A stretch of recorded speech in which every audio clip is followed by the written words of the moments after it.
Our independence celebrations this year are taking place at the peak of the hurricane season and at a time when COVID-19 continues its rampage around the world.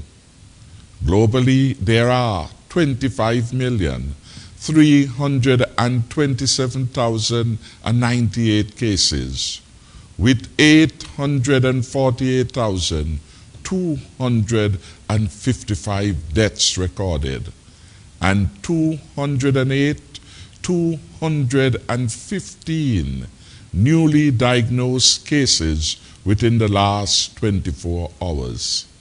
The short point: far from being gone, COVID-19 is still with us, and it is doing great harm to our bodies, our economies, and societies.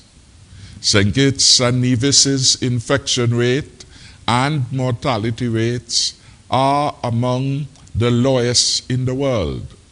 We thank God for sparing us from the deaths and containing the number of cases here in St. Kitts and Nevis to 17.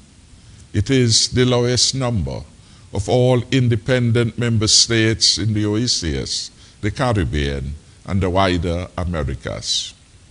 We, however, must never be lulled into complacency, but we must continue to utilize the non-pharmaceutical measures such as the frequent washing of our hands with soap, the wearing of masks outdoors, boosting our immune system, and observing physical distancing, all in an effort to keep COVID-19 at bay and far away from St. Kitts and Nevis as possible. I must advise the public that the Commissioner of Police, Mr. Gilroy Brandy, will be vigorous in enforcing the law in relation to the wearing of masks in public, limiting crowds to a minimum, and I appeal to all to comply with the law. These regulations are, of course, intended to protect you and to protect us, and we must make the adjustments in the way we behave. COVID-19 will certainly not adjust to us. We are the ones who must adjust to the new norm of living with the dreaded disease, COVID-19. In keeping with the new norms, and to continue our leadership on the matter, Cabinet yesterday reviewed the proposed independence program, and Cabinet determined that there will be no independence parade this year.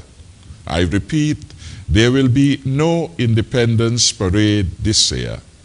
This is to reduce the risk of the spread of the virus, with thousands of participants attending the independence parade.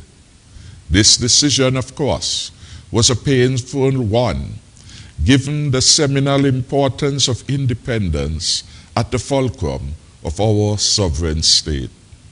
We encourage persons, however, to wear their national colors, to carry their national flags with them, and display their flags on their homes and public buildings. We encourage the visible display of national pride, patriotism, and the showcasing of our emblems of nationhood.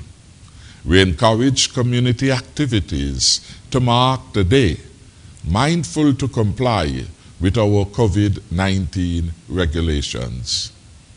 The usual cocktail reception hosted by our esteemed Governor General, Sir S.W. Tapley Seaton, on Independence Night will not take place this year.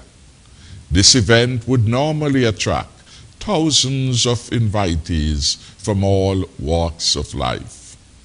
Our National Heroes Day commemorative event will take place at the National Heroes Park, and, as to be expected, social distancing and the wearing of masks will be observed.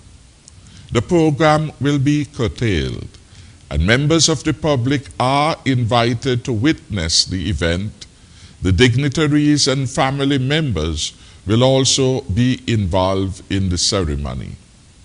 The Prime Minister's lecture series will be delivered this year by one of our citizens in an environment which will be more compliant with the new norms of COVID-19. In sum, independence events in the context of COVID-19 have been modified to minimize health risks to everyone. As a consequence, some events have been cancelled, scaled back, or will be delivered virtually.